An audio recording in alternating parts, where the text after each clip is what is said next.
Welcome to lunch debate. తెలంగాణలో దాదాపు రెండేళ్లుగా సాగుతున్న ఫిరాయింపుల కేసు, ఎమ్మెల్యేల ఫిరాయింపుల కేసు ఈరోజు ఒక కీలక ఘట్టం పూర్తయింది. ఈ ఫిరాయింపులకు సంబంధించిన కేసుని బీఆర్ఎస్ పార్టీ కోర్టులను ఆశ్రయించింది. అయితే కోర్టులు దీనిపై ఎమ్మెల్యేలు ఫిరాయించారా లేదా అనేది విచారించినప్పటికీ దానిపై ఎలాంటి నిర్ణయాన్ని, అంటే ఎమ్మెల్యేలపై అనర్హత వేటు వేసే నిర్ణయాన్ని కోర్టులు తీసుకోలేవు. కాబట్టి కోర్టులు సుప్రీంకోర్టు డైరెక్షన్ మేరకు స్పీకర్ ప్రసాద్ కుమార్ ఈ ఎమ్మెల్యేలు 10 మంది ఎమ్మెల్యేలు బీఆర్ఎస్ నుంచి కాంగ్రెస్లో చేరారు. 10 మంది ఎమ్మెల్యేలు, ఆ 10 మంది ఎమ్మెల్యేలకు సంబంధించిన విచారణ దఫాలుగా పూర్తి చేశారు. ఈరోజు ఫైనల్ హియరింగ్ జరిగింది. అంటే ఫైనల్గా మిగిలిన ఇద్దరు, దానం నాగేందర్, కడియం శ్రీహరి, వాళ్ళిద్దరిది కొంచెం క్రూషియల్గా ఉండింది. దానిపై ఎలాంటి నిర్ణయం రాబోతుంది, మిగిలిన 8 మందికి అంటే పోచారం శ్రీనివాసరెడ్డి కానీ, లేకుంటే డాక్టర్ సంజయ్, చేవెళ్ళ కాళే యాదయ్య, ఇలాంటి వాళ్ళ ఎమ్మెల్యేలందరిపై కూడా, తెల్లం వెంకట్రావు, మిగిలిన ఎమ్మెల్యేలంతా ఎవరెవరైతే పార్టీ మారారో ఆ 8 మంది ఎమ్మెల్యేలపై క్లీన్ చిట్ ఇచ్చేశారో అక్కడి వరకు ఓకే. అయితే దానం నాగేందర్, కడియం శ్రీహరిపై ఎలాంటి నిర్ణయం స్పీకర్ తీసుకోబోతున్నారు అనేది తీవ్ర ఉత్కంఠ రేపింది. వాళ్ళిద్దరికి కూడా క్లీన్ చిట్ ఇచ్చారు. దానం నాగేందర్ బీఆర్ఎస్లో గెలిచి, బీఆర్ఎస్ బీఫామ్పై ఎమ్మెల్యేగా గెలిచి ఎంపీగా కాంగ్రెస్ బీఫామ్పై పోటీ చేశారు.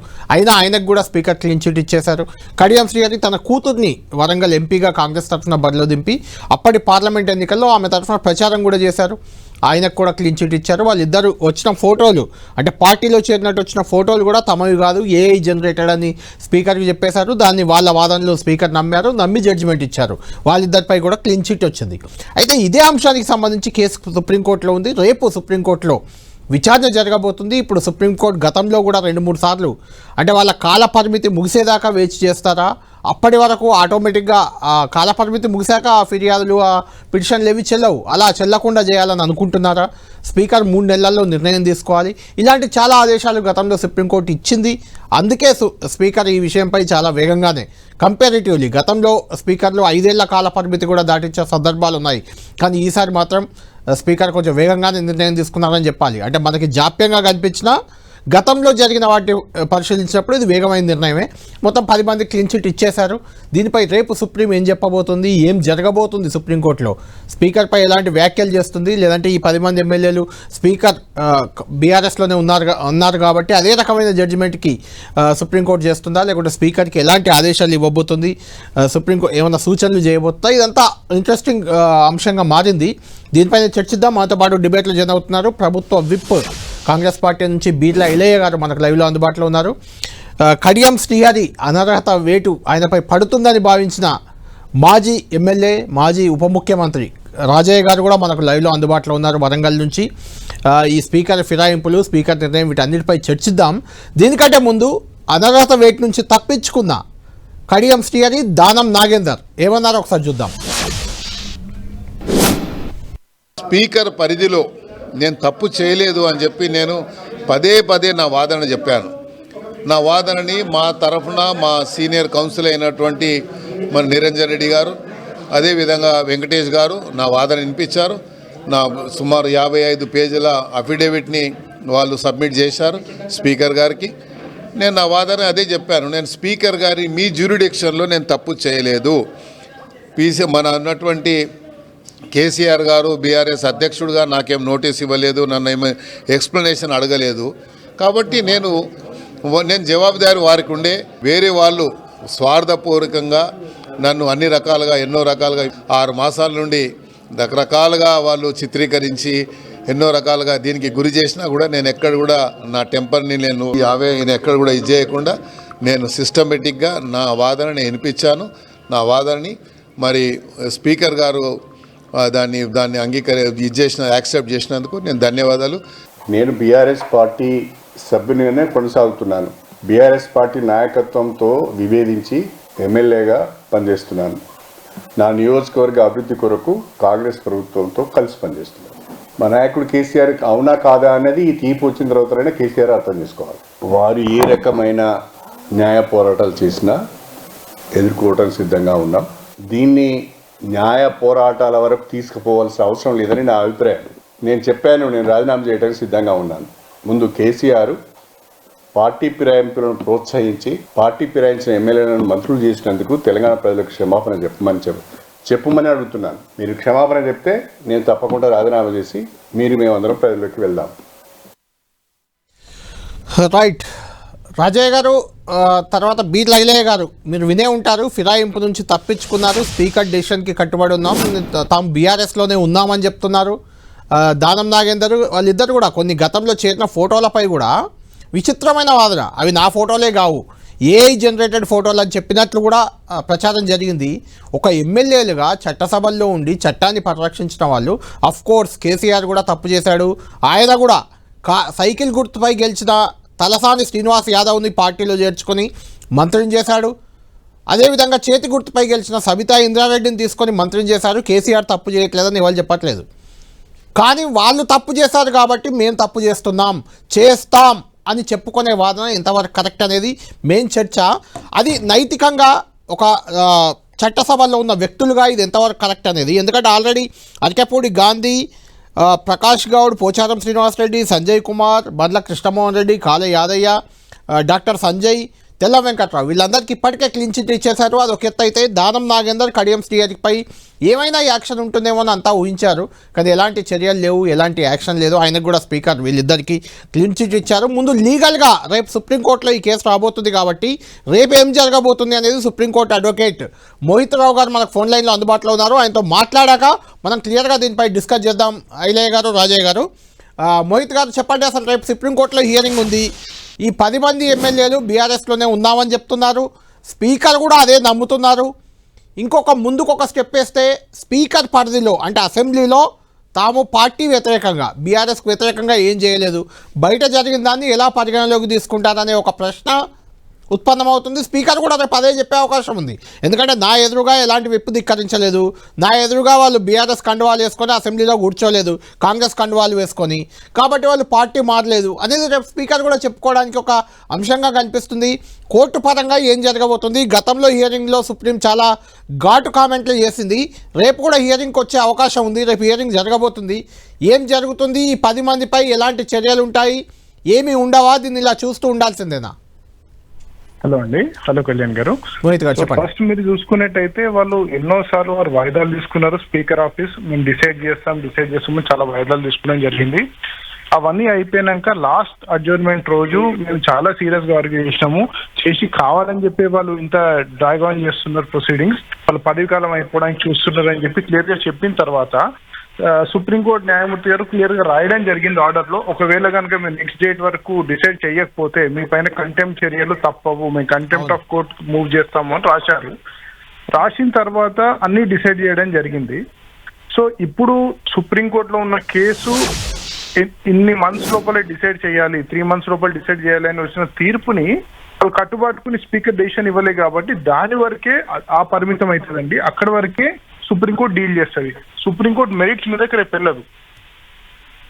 అంటే మోహిత్ గారు, ఇప్పుడు 3 నెలల్లో తీర్పు ఇవ్వాలి అనేది ఉంది, ఇచ్చేశారు, తీర్పు అయిపోయింది, ఏదో ఒక డెసిషన్ తీసుకోవాలని మాత్రమే కోర్టులు చెప్పగలవు, అంతేగాని ఇదే డెసిషన్ తీసుకోమని స్పీకర్కు చెప్పలేవు.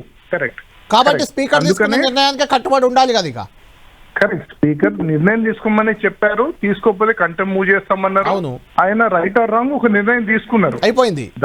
దానిపైన ఇప్పుడు జ్యుడిషియల్ రివ్యూ ఉంటుంది, దానిపైన హైకోర్టుకి వెళ్ళాల్సి ఉంటుంది. మళ్ళీ హైకోర్టుకి వెళ్ళాలి ఈ అంశంపై. మీరు హైకోర్టు అండ్ సుప్రీంకోర్టు ఈ రెండే ఉంటాయండి. ఒకసారి స్పీకర్ డెసిషన్ ఇచ్చిన తర్వాత జ్యుడిషియల్ రివ్యూ కింద ఆర్టికల్ 226, 227 కింద హైకోర్టుకి మూవ్ చేయాల్సి ఉంటుంది. అదొక అడ్వకేట్ గా చెప్పండి, ఏదేమైనా ఇది కాలయాపనకు ఉపయోగపడుతుంది తప్ప ఏ కోర్టు కూడా వాళ్ళపై ఎలాంటి చర్యలు తీసుకోలేదు. అది ఖచ్చితంగా న్యాయపరంగా అలాంటి వెసులుబాటు స్పీకర్కి, అలాంటి విచక్షణాధికారం ఉంది కాబట్టి స్పీకర్ డెసిషన్ తీసుకున్నారు, అయిపోయింది, అంతేనా? ఇక కాదండి, ఇప్పుడు ప్రాబ్లం ఏమైతుందంటే speaker hails from Congress party.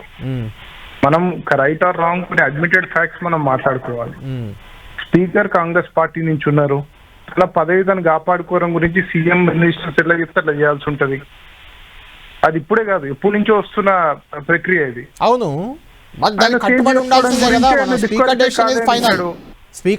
కళ్ళు మూసుకుని జడ్జిమెంట్ పాస్ చేశారు ఈరోజు. అంత క్లియర్ గా పార్టీ మారి తను ఎంపీ ఎలక్షన్ కి నిలబడి ఓడిపోయి మళ్ళీ బీఆర్ఎస్ ఉన్నా అంటున్నప్పుడు తనకు యాంపుల్ ఎవిడెన్స్ ఉంది. అండ్ ఇంకొక కేసులో వాళ్ళ ఓన్ డాటర్ కి క్యాన్వస్ చేసినారు. సరే, ఇప్పుడు కొంతవరకు లా ఇవన్నీ మనం పక్కన పెట్టుకుంటే ఒక general consciousness every person of Telangana వీళ్ళందరికీ తెలియదండి సత్యం అనేది. తెలుసు ఒకటి మోహిత్ గారు, అందరికీ తెలుసు, ప్రజలందరినీ తాము మభ్యపెడుతున్నాం, పార్టీలను మభ్యపెడుతున్నాం, తప్పుడు మాటలు మాట్లాడుతున్నాం, తప్పు చేస్తున్నాం అని వాళ్ళకు కూడా తెలుసు. చెప్పిన 10 మందికి కూడా వాళ్ళకు తెలియదా తాము ఏ పార్టీలో ఉంది? ఎవరండి? ఆ 10 మంది ఎమ్మెల్యేలకు కూడా తాము కాంగ్రెస్లో ఉన్నామని తెలుసు, కానీ చట్టపరంగా తప్పించుకోవడానికి వాళ్ళు బీఆర్ఎస్లో ఉన్నామని చెప్తున్నారు. అది అందరికీ తెలిసిన విషయమే. వాట్ నెక్స్ట్ అంటే ఏం చెప్తారు ఫైనల్గా? సో వాట్ నెక్స్ట్ అంటే దీనిపైన జ్యుడిషియల్ రివ్యూ ఉంది. ఇప్పుడు ఒకటి ఫార్చునేట్లీ తెలంగాణ అసెంబ్లీ తొందరగా ముగిస్తలేదండి. నెక్స్ట్ ఎలక్షన్స్ 2028 ఉన్నాయి. అవును. సో ఆల్మోస్ట్ 2 years టైం ఉంది. హైకోర్టులో ఒక 2 months పెండింగ్ ఉంటుంది, దాని తర్వాత సుప్రీంకోర్టుకు వస్తుంది.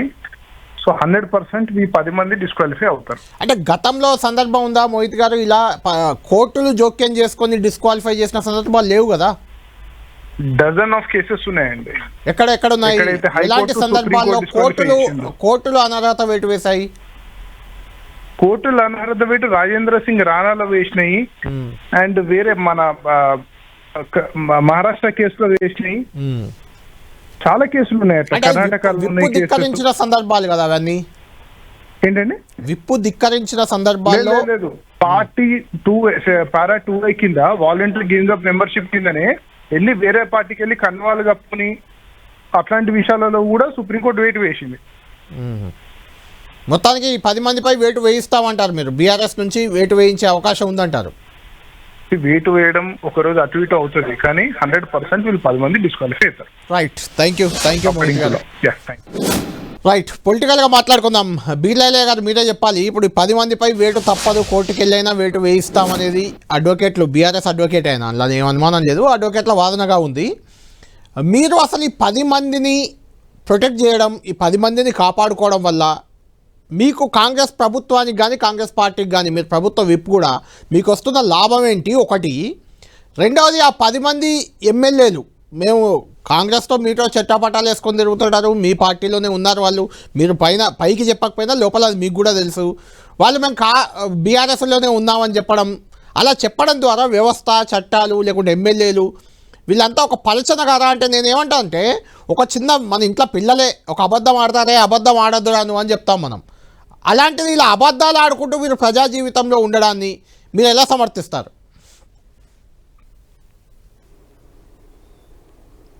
కళ్యాణ, గుడ్ ఆఫ్టర్నూన్. మీ యాజమాన్యానికి, ప్రేక్షకులకు ప్రత్యేకంగా ధన్యవాదాలు. ముఖ్యంగా ఈ ఫిరాయింపులను ప్రోత్సహించిందే కేసీఆర్ గారు.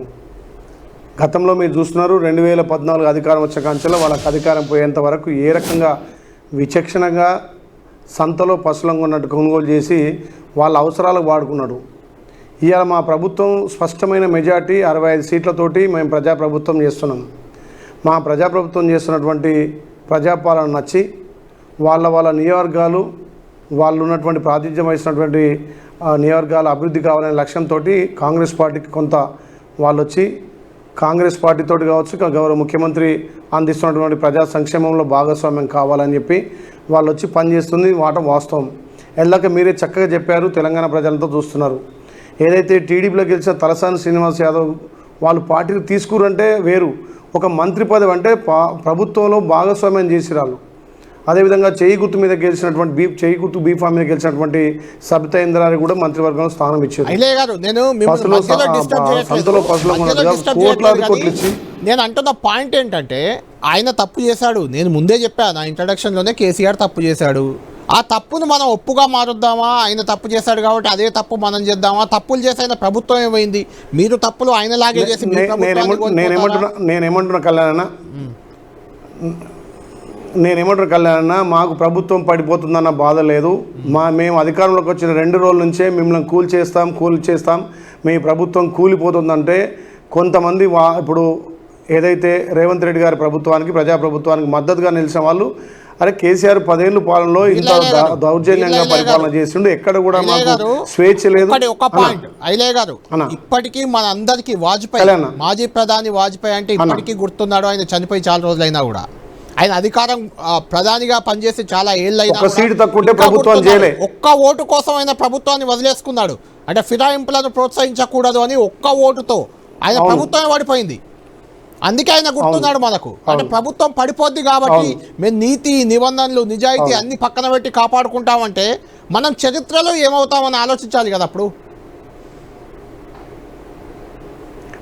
కళ్యాణ్ అన్న మాకు ప్రభుత్వం పడిపోతున్న బాధ లేదు, మాకు స్పష్టమైన తెలంగాణ ప్రజలు తీర్పిచ్చారు. మాకు 65 మంది సభ్యులతో మేము ప్రజాప్రభుత్వం చేస్తున్నాం, మాకు ఎక్కడ కూడా ఏ ఇబ్బంది లేదు. వాళ్ళ పార్టీలనే వాళ్ళ అధికారం పోయిన బాధతోటి కేటీఆర్ ఎక్కడ పడితే అక్కడ మీకు 2 రోజుల్లో కూలిపోద్ది, మేము వచ్చినాం కూల్చేస్తాం అంటే అరే మంచి ప్రజాపాలన నడుస్తుంది. మనం ధనిక రాష్ట్రంలో చేయని పనులు అప్పుల తెలంగాణలో గౌరవ ముఖ్యమంత్రి రేవంత్ రెడ్డి గారు ప్రజాప్రభుత్వం నిర్వహిస్తున్నాడు. ఇంత మంచి ప్రభుత్వానికి మేము కూడా బాసట ఉండాలి. ఇప్పుడు మాకు అధికారం ఉన్నప్పుడే మాకు ఇక్కడ ఏది కూడా వెసులుబాటు లేదు. కనీసం మా నియోజకవర్గాల్లో మేము పనులు అడగలేని పరిస్థితిలో ఉన్నాం. గౌరవ ముఖ్యమంత్రి అందరికీ అన్ని నియోజకవర్గాలకు నిధులు ఇస్తుంది కాబట్టి మేము కూడా పోయి నిధులు తీసుకుంటాం, మా నియోజకవర్గాలను అభివృద్ధి చేస్తాం అని చెప్పి కొంతమంది వచ్చిరు. ఇంకొకటి కళ్యాణ్ గారిని ఒక మాట అంటున్నా, నిన్న వాళ్ళ సిఎల్పి సమావేశం అయింది. మరి నిన్న వాళ్ళు ఇంకా సస్పెండే చేయలే వాళ్ళను నువ్వు ఎందుకు సిఎల్పి సమావేశానికి కడియం శ్రీని కానీ ఇప్పుడు ఉన్నటువంటి వీళ్ళని కానీ ఉన్న 10 మందిని పిలిచి నువ్వు విప్పు జారీ చేసి నువ్వు వాళ్ళకి నోటీస్ ఇచ్చే దాఖలు లేవు కదా. నువ్వు కోర్టుల ద్వారా తెలుసుకుంటున్నావు, కోర్టుకి ఏముంటుంది? ఎక్కడున్నటువంటి అసెంబ్లీలో అక్కడ స్పీకర్కు అధికారాలు ఉంటాయి. స్పీకర్ నిర్ణయమే శిరోధారం వరిస్తాం. ఇలా కోర్టు కూడా ఏమిస్తుంది కళ్యాణ్ గారు ఇప్పుడు వెళ్ళాక మోహిత్ గారు చెప్పినట్టు కూడా కోర్టు కూడా ఏమిస్తుంది, మీ అసెంబ్లీ స్పీకర్కు ఉన్న అధికారాలు వాడుకోమని ఇస్తుంది. మళ్ళీ కోర్టు అసెంబ్లీ కోర్టులో స్పీకర్ కోర్టుకే కోర్టులోనే బాలేస్తుంది తప్ప ఎక్కడ కూడా గతంలో ఎంతమంది పార్టీ ఫిరాయించారు, ఎంతమంది పదవులు పోయినాయి కళ్యాణ్ గారు. నేను ఏమంటున్నా, తెలంగాణలో అలాంటి పార్టీ ఫిరాయింపులు మేము చేస్తలేము. రైట్ రాజయ్య గారు మీరు చెప్పండి క్లియర్గా. ఇలయ్య గారు క్లియర్గా చెప్తున్నారు, గతంలో మీరు చేసిందే మేము చేస్తున్నాం.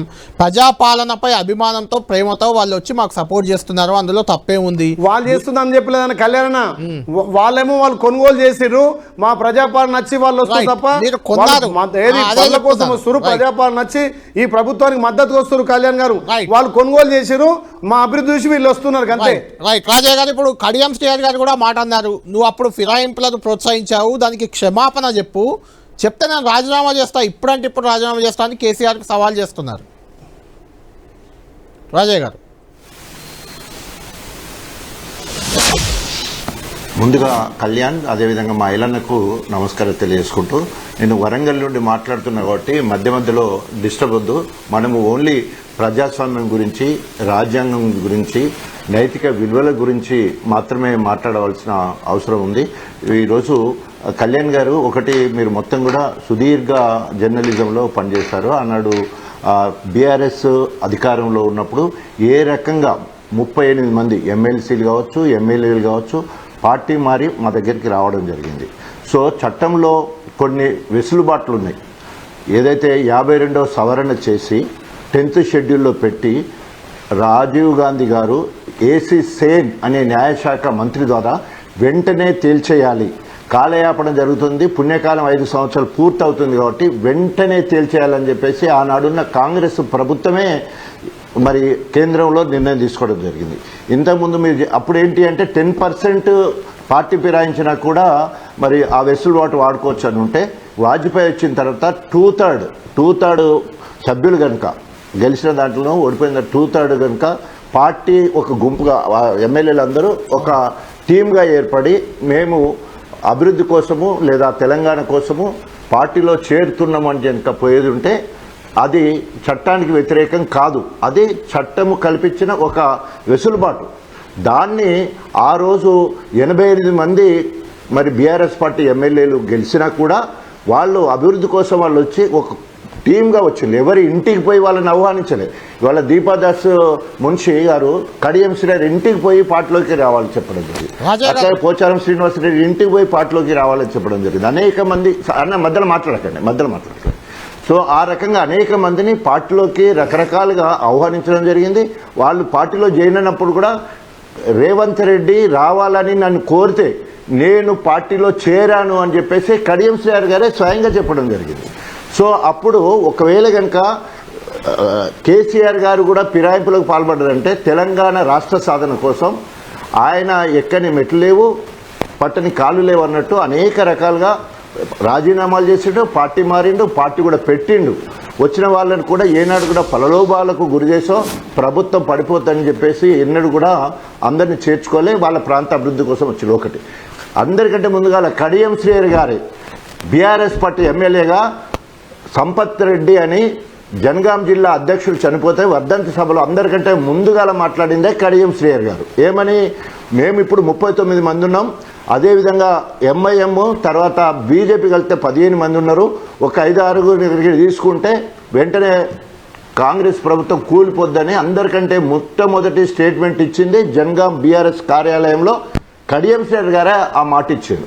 సో ఆ రకంగా ఆయన బ్లాక్మెయిల్ చేయడము, అదేవిధంగా ఆయనను పార్టీలోకి తీసుకోవడం, అనేక సందర్భాలలో రేవంత్ రెడ్డి దగ్గర జాయిన్ అయిన వీడియోస్ ఉన్నాయి, అదేవిధంగా మున్షి దగ్గరికి పోయిన వీడియోస్ ఉన్నాయి, తర్వాత రాహుల్ గాంధీ మిగతా వాళ్ళందరూ కలిసి ఉంటే కూడా వాడు ఏమంటారు, ఏఐ సృష్టి అంటున్నారు, ఆర్టిఫిషియల్ ఇంటెలిజెన్స్ సృష్టి అని. మరి దాన్ని అడ్డుపెట్టుకొని ఈరోజు తప్పించుకోవాలనుకుంటున్నారు. ఓకే, ఈరోజు స్పీకర్ అనేవాడు ట్రిబ్యునల్గా పార్టీలతో సంబంధం లేకుండా రాజ్యాంగబద్ధంగా ఉండి రాజ్యాంగ పరిధిలో పనిచేస్తుంటే బాగుండు. కానీ రేవంత్ రెడ్డి గారు ఏ రకంగా చిలక పలుకులు పలుకమంటే ఎమ్మెల్యేలు అట్లనే పలికింది. ఏంటంటే మేము అభివృద్ధి కోసము సీఎం దగ్గరికి పోయినాం, మేము బీఆర్ఎస్ పార్టీలో ఉన్నామని మీరు చెప్పండి అంటే అట్లే చెప్పిండు. అదే ప్రసాద్ కుమార్ గారు, మరి ఇండివిజువల్గా రాజకీయ పార్టీలకు ఖచ్చితంగా ఉండాల్సిన ప్రసాద్ కుమార్ గారు రేవంత్ రెడ్డి రాసిచ్చిన తీర్పు చదివినట్టే అక్కడ కనబడతా ఉన్నది. ఎందుకంటే అన్న నేను అదే చెప్పిన కదా, మా 10 ఏళ్ల పాలన ఎట్లా జరిగిందని నేను చెప్పిన కదా, రాజకీయ మనము ప్రసాద్ కుమార్ గారు మాట్లాడకండి, నేను మాట్లాడితే మీరు మాట్లాడండి. అదే నేను చెప్తున్నా కదా, టీడీపీకి సంబంధించిన వాళ్ళు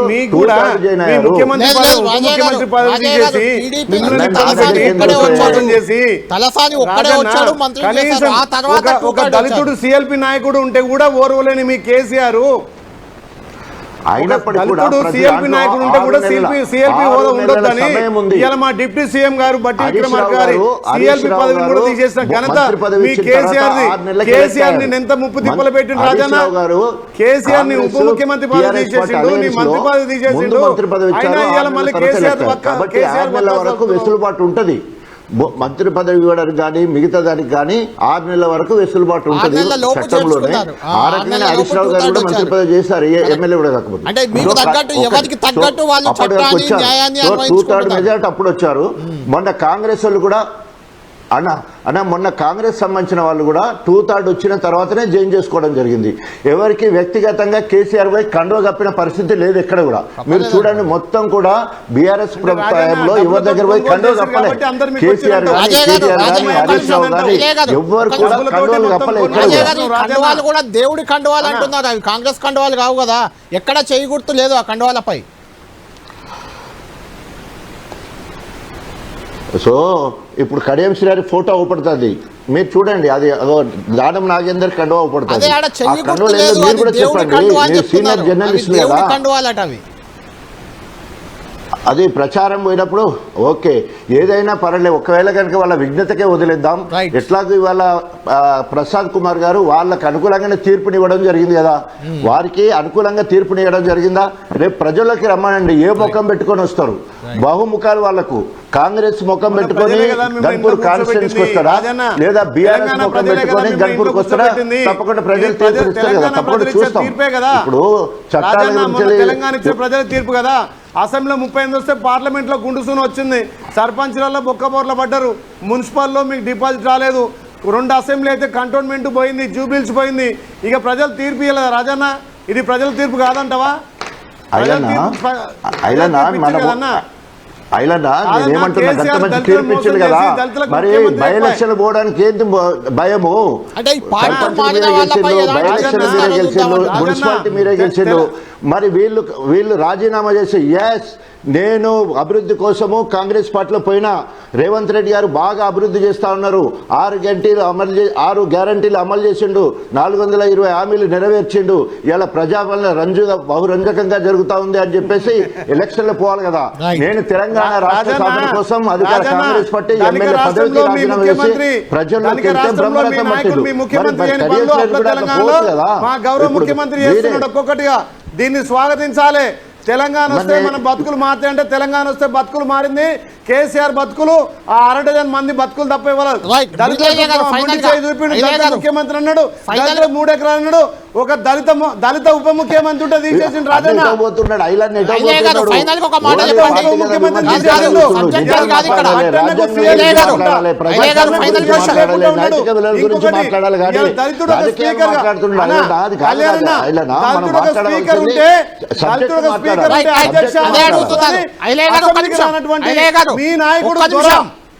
ఒక్క నిమిషం ఫైనల్ క్వశ్చన్ రాజయ్య గారు అడిగిన దాంట్లో ఒక జెన్యూన్ వ్యాలిడ్ పాయింట్ ఉంది, అది ఒక్కదానికి ఆన్సర్ ఇవ్వండి. వాళ్ళు నిజంగా ప్రజాపాలన బాగుంది, రేవంత్ రెడ్డి పాలన బాగుంది కాబట్టి పార్టీ మారామంటే అదే ధైర్యంతో చెప్పుకొని ఉప ఎన్నికల్లో తీర్పు కోరి వాళ్ళు గెలిచొచ్చి చేరొచ్చు కదా. ఎందుకు ఈ దాగుడు మూడతాలు, ఎందుకు ఈ అబద్ధాలు, ఎందుకు జనంలో పల్చనవడం ఎందుకు? ఎక్కడ దాగుముడతలేదు. మేము తెలంగాణలో జరిగినటువంటి 2 అసెంబ్లీలలో కంటోన్మెంట్